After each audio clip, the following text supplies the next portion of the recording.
Oi, pessoal, sejam bem-vindos de volta.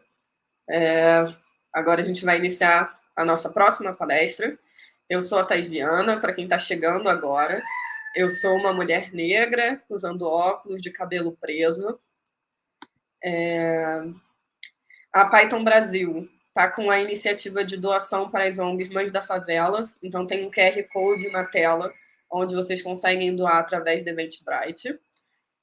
E tem palestra relâmpago no final do dia. Então, se você quiser participar da palestra relâmpago, é só participar lá no canal do Discord. Tem como pedir para participar lá.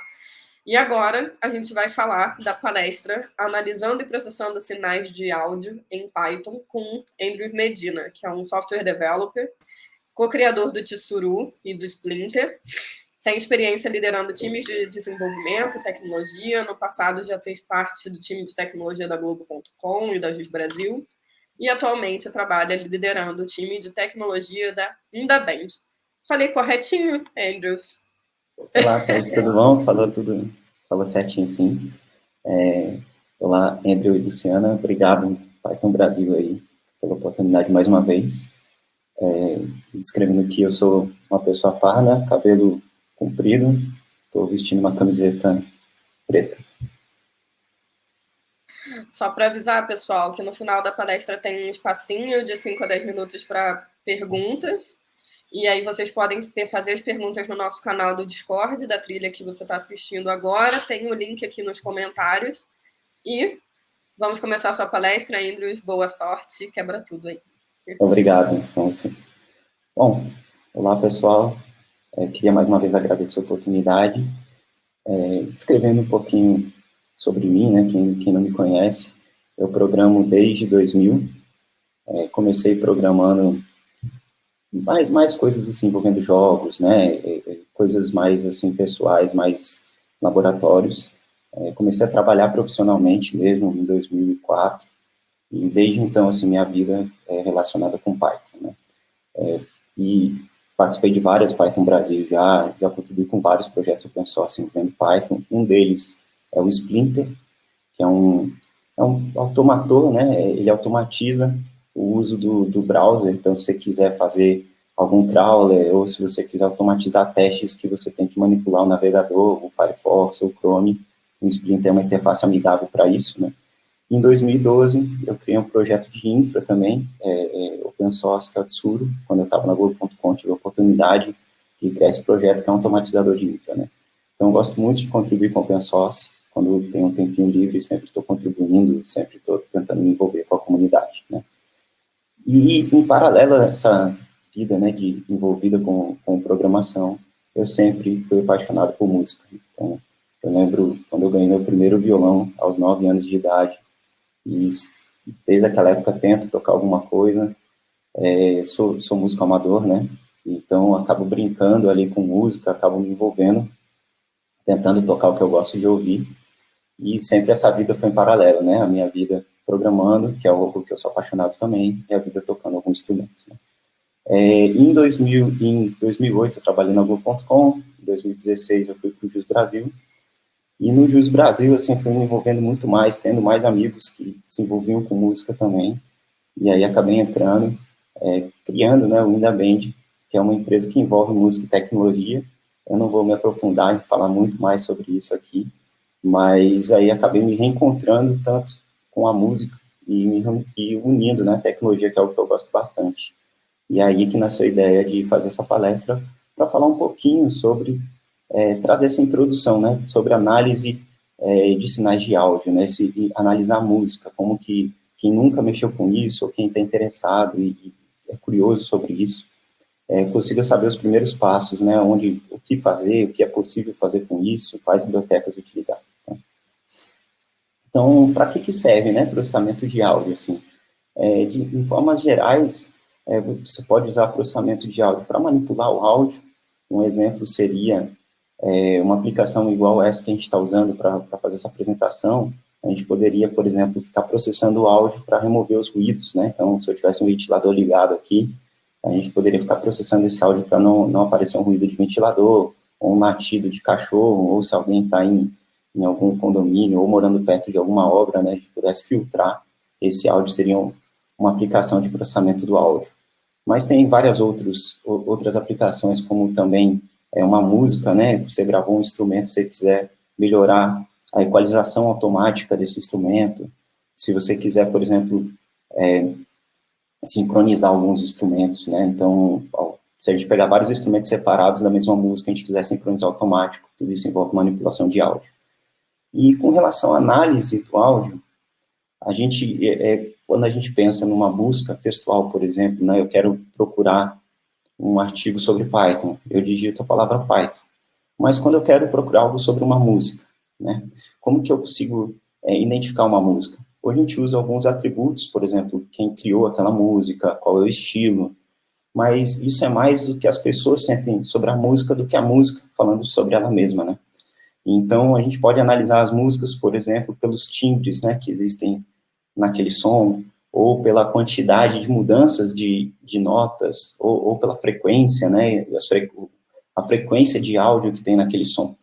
Então, hoje, às vezes, quando eu busco uma música na aplicação de áudio que eu utilizo, já é fazer uma propaganda aqui gratuita, mas quando eu procuro uma música, normalmente a gente procura por características, né, por exemplo, eu procuro um estilo musical, mas às vezes o estilo musical não representa exatamente, um estilo é muito aberto, né, não representa exatamente a música que eu queria ouvir. Então, se a gente pegar, por exemplo, Joan Jett é uma cantora de rock, pegar Pitty, que também é uma cantora de rock, são completamente diferentes se você analisar os áudios gerados, né, por essas duas cantoras. E às vezes eu quero ouvir um rock mais no estilo Joan Jett, ou mais no estilo Pitty, dependendo do dia, né. Se eu procurar por cantora de rock, vou acabar encontrando as duas ali, e as músicas, os áudios são bem diferentes, né. Então, a análise musical, ou análise de áudio, olhando para o dado de áudio, e não pelas características informadas do áudio, é uma área totalmente inexplorada ainda, né. Bom, então, aqui eu já dei algumas coisas que a gente pode fazer com manipulação de áudio.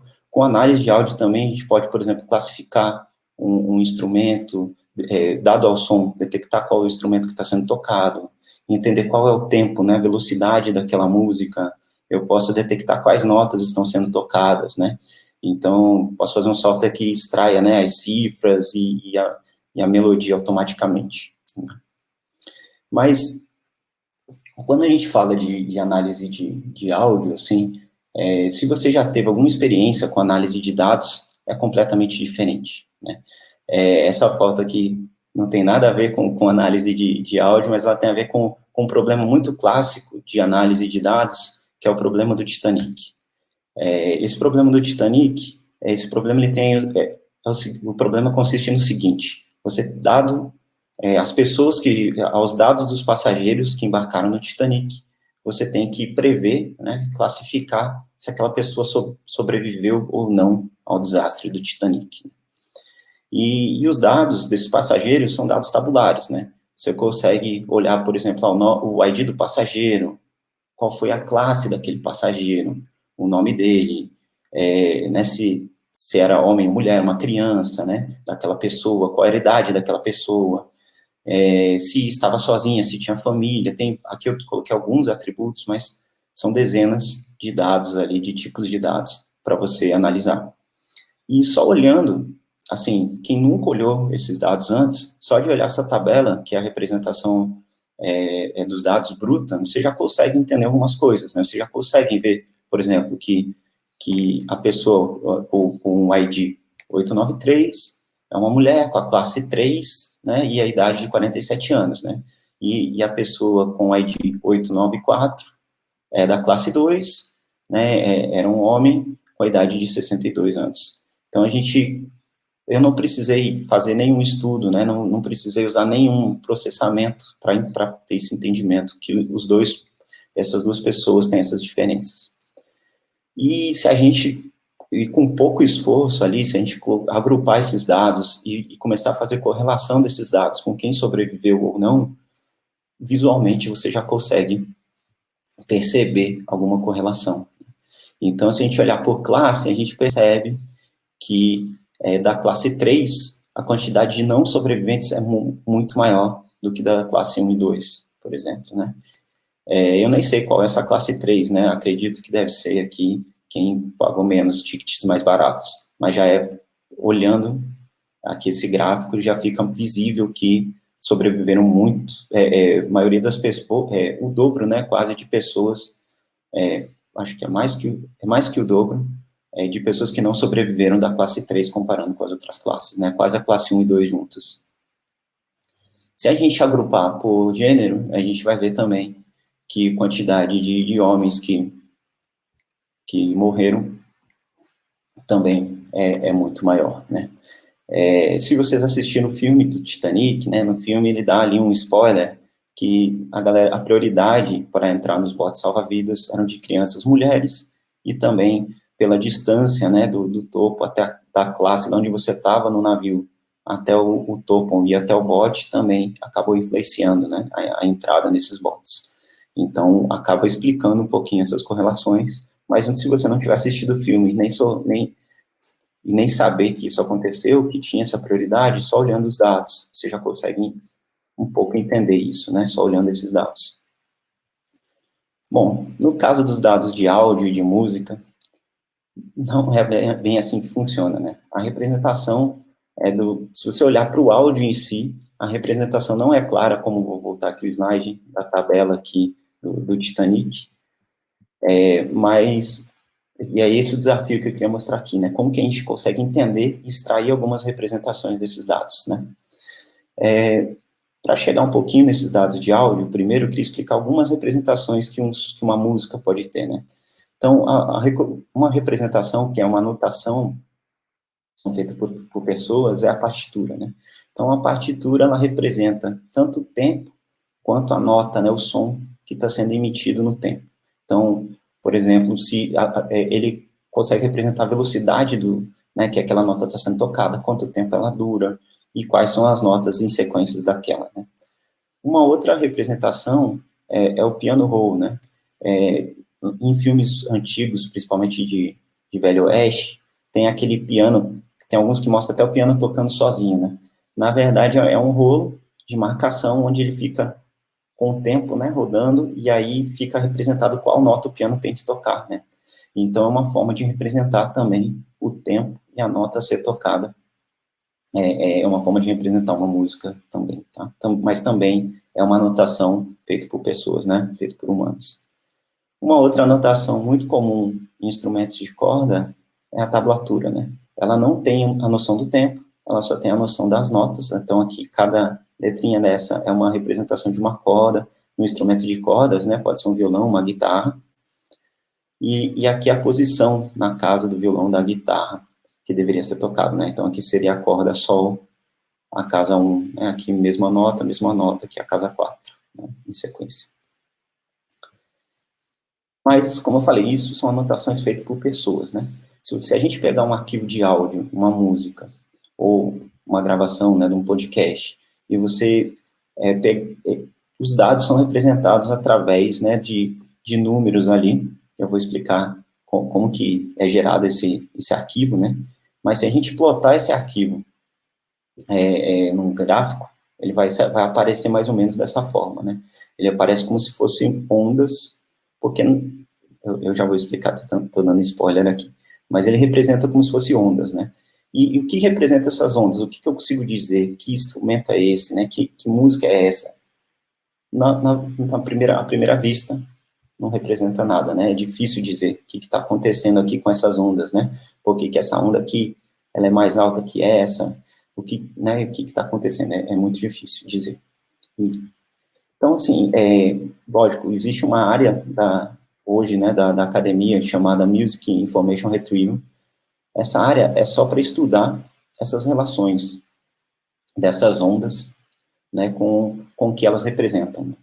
E envolve bastante matemática, né. Se você não quer começar a entender um pouquinho mais de processamento de áudio, né, nesse nível, né, de análise, pode te assustar um pouco a matemática envolvida, né. Para tentar diminuir essa distância e diminuir esse susto, né, e não precisar todo esse contexto matemático, foi criado em 2015, se eu não me engano, uma biblioteca chamada librosa, ela é em Python, e o objetivo dessa biblioteca é simplificar mesmo, abstrair, né, em forma de funções em Python, desses processamentos matemáticos que são feitos em cima dos dados de áudio, né. Então, dá para ver toda base necessária, toda ferramenta necessária para você fazer sistemas de análise e de recuperação de informações musicais. O legal do libRosa é que todo processamento mais avançado, ele tem o link do paper que gerou aquele estudo, tem vários exemplos de como utilizar, para que serve, qual a diferença de um processamento para o outro. Né? Aqui eu vou demonstrar alguns, mas eu recomendo, assim, quem tem curiosidade, dar uma lida na documentação da libRosa, ela é bem rica. Então, voltando a esse exemplo da onda do som, esse exemplo eu peguei é um exemplo do próprio libRosa. Então, aqui tem o exemplo do plot, né, como que a gente faz para exibir essas ondas de um arquivo. Então, o libRosa tem uma função de load, você pode dizer a duração do áudio, e com isso você já consegue plotar uma onda, né, fazer um gráfico de ondas a partir de um áudio. Se você colocar um caminho de um arquivo de áudio aqui no lugar desse exemplo de choice, você vai conseguir ver as ondas aí do seu áudio. Uma coisa importante aqui, quando a gente carrega esse áudio, a libRosa faz o load, ela retorna duas estruturas. A estrutura que representa os áudios, que eu chamei aqui de áudio data, e o sample rate. O que é esse sample rate, né? O áudio,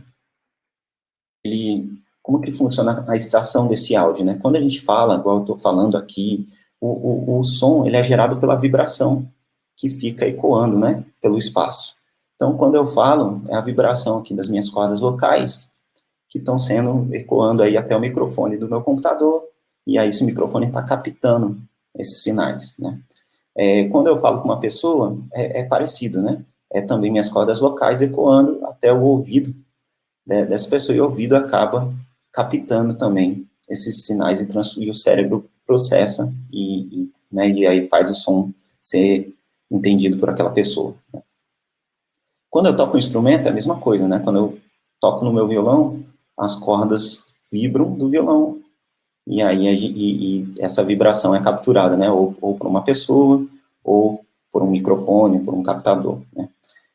Quando eu bato um garfo, né, no prato, também acaba fazendo esse eco, né? Então, todo som, ele é uma vibração, que é um sinal, né, de áudio, e aí ele é capturado.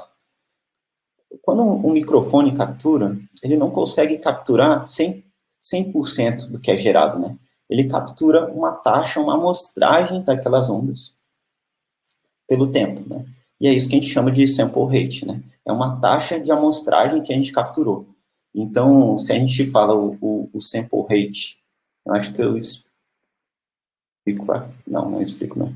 Mas a taxa de sample rate, quando eu falo, por exemplo, que é 48 mil, né, samples por segundo, é porque a gente está capturando 48 mil mesmo dados ali para representar aquele segundo. Se são 18 mil, são 18 mil, né? Então, assim, quantos de dados por segundo vão representar aquele som. Quanto mais, maior fica a representação. Bom, então aqui mostrando um pouquinho essa onda, olhando mais de perto uma onda, essa representação, ela é da amplitude, né, do volume dessa onda pelo tempo. Né? Então aqui a gente consegue ver, quanto mais alto, né, for aquela vibração, e aqui é ela pelo tempo, né, acontecendo. Com então explicando nessa parte de amplitude, a gente consegue entender que, por exemplo, quando está bem baixo essa onda, é que provavelmente não está tendo um som, ou está tendo um som que está sendo pouco captado, né. Quando está mais alta a onda, nesse gráfico de ondas normal, sem processamento nenhum, é porque a captação está conseguindo capturar mais som, ou o som está mais alto. Então, a onda, ela consegue demonstrar para a gente a amplitude, né, a fase, que é o tempo, né, o período que essa onda, para fazer um ciclo total, né, da onda, e a frequência, né, que essa onda acontece. Aqui, olhando, a gente vê agrupado mais por amplitude, né, o gráfico, do que tempo. Bom, para entender a frequência, né, que é a frequência que aquela onda acontece, Qual o impacto da frequência na nossa audição? A frequência, um ser humano só consegue captar uma frequência de 20 Hz até 20.000 Hz. E as frequências, assim, uma frequência, por exemplo, de 220 Hz, ela representa a nota Lá,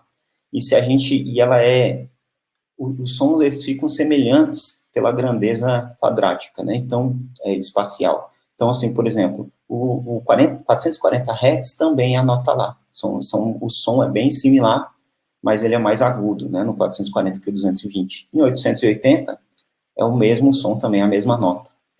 Então, assim, se a gente pegar um som que a frequência é 220 Hz, a gente sabe que está sendo uma nota Lá tocada, né? Se for 440 Hz, também é uma nota Lá sendo tocada. Esses afinadores, né, de instrumento que a gente vê por aí, eles apenas comparam os Hertz, né, a frequência gerada por aquele som. E daí ele diz, né, qual a distância ali da frequência que você espera para a frequência que o seu instrumento está, né? E aí ele mostra se deveria afinar, aumentar a afinação ou diminuir, né, a pressão do seu instrumento para afinar ele.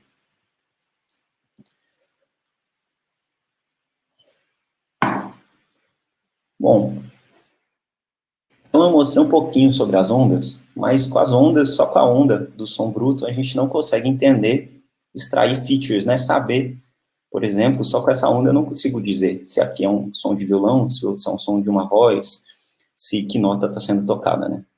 Então, agora eu vou demonstrar algumas features usando o libRosa para extrair algumas informações que vão ajudar a gente a responder essas perguntas, né? Então, aqui com a waveform, né, a gente dá para a gente entender algumas coisas. Por exemplo, aqui são duas ondas. Essa primeira onda A é um piano sendo tocado, a segunda é o violino. As duas estão tocando a mesma nota, tá? Se eu não me engano, é a nota Dó. A gente pode ver que a onda do piano é completamente a do violino, porque o piano, quando você pressiona a tecla, ele dá a nota e para, né? Ele faz o som, eu não vou imitar aqui o som do piano, mas ele faz a nota e o som não fica se propagando por muito tempo.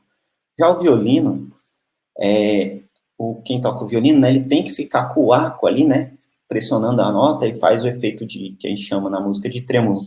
Então, a nota fica, né, oscilando ali por mais tempo. Então, a gente consegue ver aqui só na amplitude, né, que fica oscilando ali o movimento. Então, eu consigo entender, só pela waveform, eu já consigo visualizar um pouquinho essa diferença dos instrumentos. Mas se eu pegar instrumentos com características similares, por exemplo, um violão e uma guitarra, ou um violoncelo e um violino, ou um piano e um teclado, já fica difícil comparar só com a waveform, porque a forma, né, que o som é propagado entre eles é bem parecido, né? Então, o waveform ajuda quando os instrumentos são muito diferentes na forma que o som é propagado, mas se eles tiverem a propagação parecida, já fica difícil você identificar, né? Por exemplo, instrumentos de sopro, que são bem parecidos, ficariam todos bem semelhantes nesses gráficos. Então, uma forma da gente extrair mais informações seria se a gente olhasse para a frequência e não para a amplitude, né? E aí existem algumas fórmulas matemáticas. Uma das mais famosas é a transformada de Fourier. Ela faz uma manipulação das ondas, dos sinais, transformando, extraindo. Então, aqui a gente tem aquele mesmo piano sendo tocado. Ele vai extraindo as frequências. Então, aqui a B tem todas as frequências. E ele vai extraindo as principais frequências daquele som, daquele sinal. E na F aqui a gente vê já a frequência pela amplitude, né? Então a gente vê que a frequência aqui perto de 200, ela é mais alta, perto de entre 400 e 600 aqui já vai decaindo um pouco e 800 bem baixo. Isso aqui é uma frequência de 241, eu acho que é o Dó no piano, né? Então a gente vê que já consigo entender melhor qual é a nota, que eu sei que Dó eu acho que é 241, minha memória pode estar me enganando aqui, mas é 200 e alguma coisa, e aí eu consigo entender aqui, só olhando o gráfico de frequência, que foi a transformada de Fourier, eu consigo entender que teve né, que tem aqui o pico é 200, né. Bom, mas o Fourier, ele tem essa característica, mas ele só me dá o dado daquelas frequências pela amplitude, ele não me informa o tempo, né. e a gente sabe que a música sempre fica alternando, né? A posição em que a nota é tocada, aquele momento que a nota aparece é importante. Então, a gente tem outro algoritmo matemático, que é o Short Time Fourier Transform, que ele faz essa transformação extraindo a frequência, mas ele traz a frequência pelo tempo. Então, aqui é um gráfico de um som que ele vai aumentando a frequência, então vai ficando mais agudo, né? Que começa grave e vai indo agudo pelo tempo. A gente consegue ver aqui nessa parte escura essa transformação, né? Que está mostrando aqui que está se acumulando, vai aumentando aqui pelo tempo a frequência, né? Então, a gente já consegue, com o Fourier Transform, Short Fourier Transform, a gente já consegue entender a frequência pelo tempo e consegue ver pelo tempo qual era... consegue entender, né, quais eram as notas predominantes, por exemplo, né, quais eram as frequências predominantes naquele tempo. Com o libRosa, para você conseguir extrair esses dados de frequência pelo tempo, é só usar esse método STFT. Né. Uma outra característica de transformação que também faz frequência pelo tempo é o Constant K-Transform. O resultado dele é bem parecido com o do Short Time Fourier Transform, mas ele equilibra melhor entre as frequências baixas e altas. E como eu mostrei um instrumento, ele vai de uma frequência desde muito baixa, né, 220, até 1000 e poucos hertz, né? Então, assim, ela é geométrica a progressão, né, do som de um instrumento. Então, para a música, usar o Constant K-Transform é um pouquinho melhor. Aqui é um gráfico de espectro, né, mostrando aqui um som espaçado aqui pelo tempo e as suas frequências, né. O mais amarelo e a cor quer representar a amplitude. Então, o mais amarelo ali é 0 decibéis, e quanto mais escuro, mais presente está o som, né. Então, aqui a gente pode ver que tem umas frequências, alguns momentos que tem umas frequências muito altas aqui, mas em alguns momentos aqui, né, quase não tem frequência alta aqui. Também, para gerar essa transformada e você ter esses dados de frequência, também usando libRosa, o método CQT. Bom, libRosa tem várias outras features. Eu estou mostrando, foquei mais na transformada que gera frequência, porque é que a gente vai usar para o exemplo que eu fiz para essa apresentação. Mas tem feature que eu consigo extrair o tempo, a velocidade, né? Qual é o tempo daquela música, quais são, se o tempo muda, né, então em que lugares começa e inicia ali uma batida de tempo. Eu consigo fazer mudanças harmônicas na própria música com libRosa, que é a mudança de tom de uma música, né, então eu consigo fazer isso, um processamento tem também essa feature. libRosa tem também métodos e ferramentas para eu separar as fontes que geraram aqueles sinais, então, para eu separar voz, separar voz de instrumento, instrumento de harmonia com instrumento de percussão, e também tem features que me dão a informação mais clara com relação às notas. Quando a gente fala de nota, né, dó, ré, mi, isso está falando muito da música ocidental, né, que tem 12 notas na música ocidental, mas a libRosa é toda voltada ainda para a música ocidental, acho que tem até um pull request para que funcione bem. Eu não lembro se foi integrado já para a música também com as notas da música oriental, mas o Chroma é uma feature que ela agrupa as frequências em notas. Então, eu conseguiria ver agrupamento, por exemplo, quando eu falei lá do que o Lá, né, tem vários Lás, ele já agrupa todas essas frequências em só Lá. Então, eu conseguiria, por exemplo, se eu quero entender qual acorde do som, usar o Chroma. É um processamento já um pouco melhor do que eu olhar só para a frequência, né? Então, para fazer o exemplo que eu queria trazer aqui para essa apresentação, um exemplo bem simples, no caso assim, de processamento, né, que é classificar qual instrumento está sendo tocado. Então, a estratégia que eu estou usando, que eu vou usar, é pegar várias músicas, pegar vários instrumentos separados dessa música, e aí eu já tenho os áudios separados, né, então eu gravei separado, já peguei gravações onde os áudios estavam separados, e transformei onde o dataset, cada item era 1 segundo gravado, né? Então, se uma música tinha 300 segundos, eu transformei em 300 dados de 1 segundo cada, e fiz a transformada do Q-Transform, constante Q-Transform, para pegar as frequências, e passei isso por uma regressão logística, né?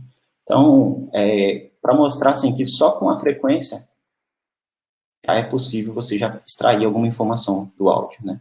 Então, aqui um exemplo da waveform de alguns áudios que eu peguei de 1 segundo. Então, tem aqui a wave de 1 segundo de um baixo, da bateria, para vocês verem a diferença, né? Bateria como é um som mais compassado, né? Que é percussivo. Você vê aqui que no wave, né? Então, aqui tem um silêncio e um barulho, um silêncio e um som, né? Barulho não, um som. Aqui uma wave de uma guitarra também, aqui de um metrônomo. Metrônomo é aquele cliquezinho, né, para você manter o tempo. Ele é bem parecido com a bateria, até, se olhar pelas ondas. E aqui é uma gravação de uma voz, né? Você vê que voz, por exemplo, na música, essa música que eu peguei, os instrumentos tocam por mais tempo, mas a voz, né, ela tem que ter tem as pausas, né, quando tem um solo, ou entre uma estrofe e outra, tem a pausa de voz. Então, aqui quase foi o finalzinho de uma pausa no início de alguém cantando. Bom, para gerar esse dataset, então, eu só li os arquivos, né, que estavam nesse diretório que eu chamei de split. Eu fixei o sample rate, porque eu sei que todo o som que eu gravei foi com 48.000 de sample rate, e usei aqui o CQT para transformada, montei um dicionário, né, com a informação de qual é o nome o nome do arquivo e qual é a frequência daquele arquivo, né. Aqui, demonstrando as frequências para vocês, então aqui está a frequência pelo tempo de um baixo, daquele mesmo baixo da wave, aqui da bateria, da guitarra, do metrônomo. O metrônomo está um pouco mais... Aqui, se olhar com a bateria parecida, porque na geração do gráfico eu acabei errando aqui e usou esquema de cores diferentes. E aqui é uma voz, né, sendo aqui a frequência pelo tempo da voz, então. E aqui eu pego aquele dicionário, transformo numa lista. O Y aqui é a minha referência, né, qual é o instrumento que está sendo classificado, e o X é os dados, né. E aí eu passo por essa regressão logística. O resultado, né, eu vou disponibilizar depois no GitHub todos os arquivos que eu estou mostrando aqui desse exemplo, mas aqui é o resultado de mais ou menos um dataset não muito grande, com uns 500 itens por instrumento, mas aqui a gente vê que o reconhecimento de baixo, né, de bateria, guitarra e metrônomo ficou muito alto, né, acima de 90% F1 score.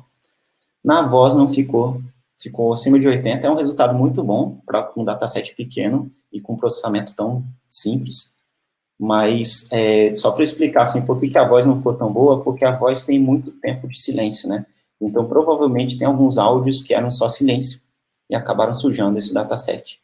Então, uma melhoria já em cima desse treinamento seria separar, ou classificar, ou filtrar os áudios que têm silêncio. Então, aqui um exemplo, né? Então, aqui é aquele exemplo que eu mostrei do áudio da voz. Se eu pegar 1 segundo antes dele, a gente vai ver que aqui, ó, tá 0,002 de amplitude, que é praticamente só ruído ambiente, né? Então, aqui, quando tem uma voz, ó, chega a 0,04 de som. Aqui não chega nem a 0,01, né? Então, tá muito baixo, isso aqui é um silêncio. Então, a gente poderia usar o próprio libRosa, ele tem um método FactStream, que ele limpa todos os dados abaixo de um certo decibel. Então, a gente poderia fazer esse filtro, é uma melhoria futura aí para esse classificador, né? Outra melhoria é a gente pegar mais sons diferentes do mesmo instrumento, mas gravado em diferentes ambientes por diferentes pessoas, né? Bom, para finalizar, assim, libRosa, como eu falei já, é muito boa para você aprender mais sobre esse assunto. Ela tem bastante documentação, explica a teoria por detrás de cada método, tem bastante exemplo de cada método, e tem o link para os papers, né, que inspiraram esses algoritmos, né. E os exemplos da própria libRosa são também, tem exemplos de sincronização de áudio, tem vários exemplos de separação de voz que também foram papers ali, que explicam por que eles usaram aquelas técnicas, né, para aquele tipo de manipulação de áudio.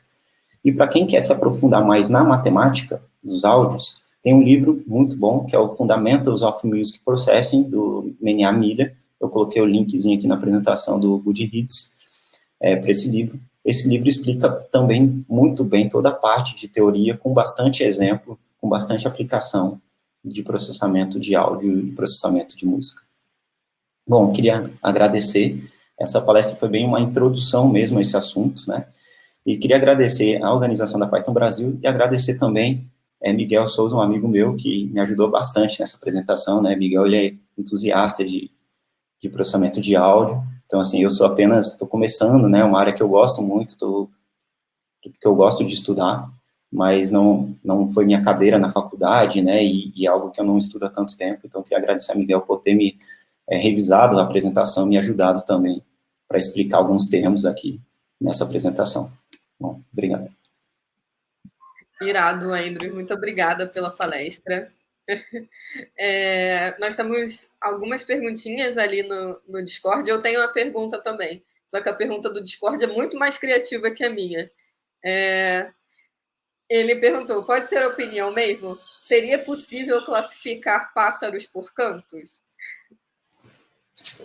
Bom, eu acredito que sim, porque os cantos dos pássaros também geram harmonias, né? E melodias ali pelo tempo. Então, acredito até, eu não sei até acho que você poderia usar até o CQT, porque é harmonia. Eu acho que tem um desafio de áudio que é aberto, eu não lembro o nome, que ele pega alguns sons para você separar, né? E tem um deles que eu acho que é com pássaros, não tenho 100% de certeza se é só pássaros, tem outros sons, você distinguir pássaro de um som, mas eu acredito que sim. Acho que o difícil é você conseguir um dataset com os dados, né, dos cantos dos pássaros e a classificação para você treinar. Mas com essa informação, eu acho que seria possível, sim. Tem que ser um negócio muito específico de biologia também. A minha pergunta era o quanto que classificação de instrumento está rolando no mercado, assim, no mercado musical. Se é aplicável, se gravadora está usando e tal.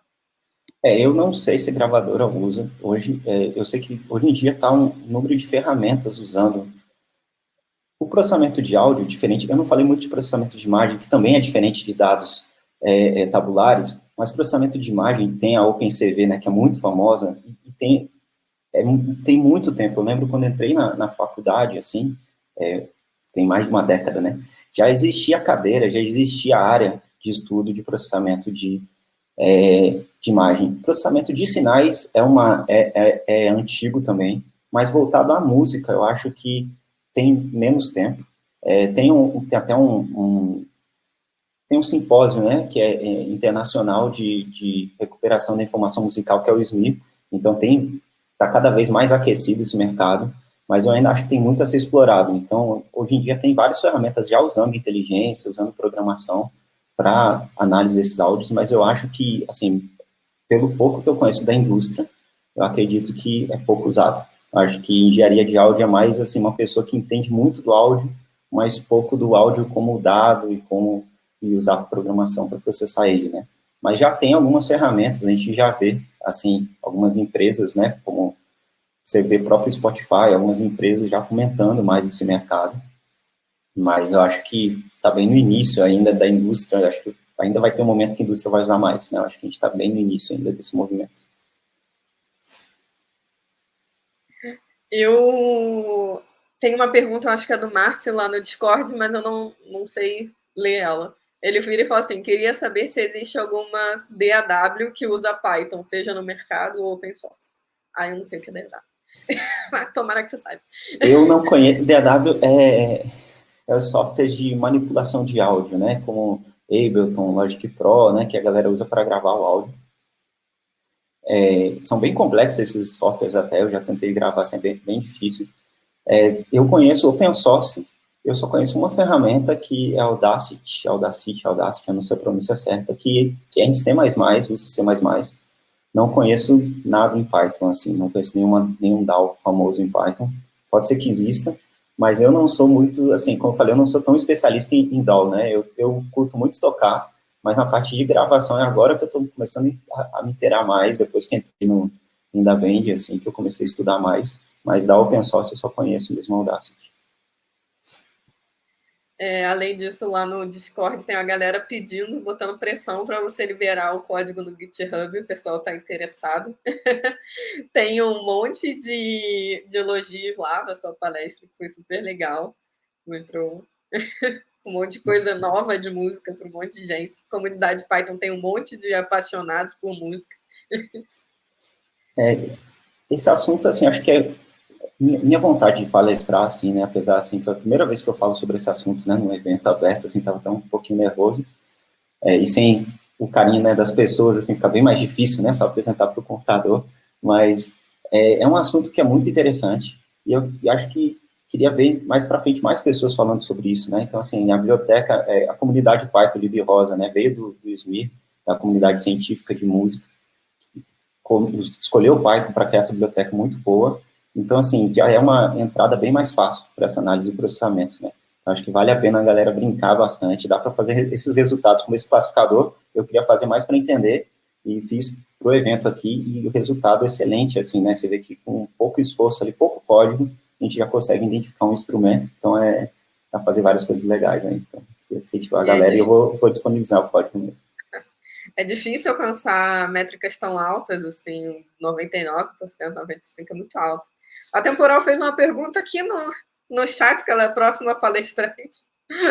Aí ela perguntou se você sabe se Python é a melhor linguagem para processar áudio. O que você sabe sobre as outras linguagens fazendo isso?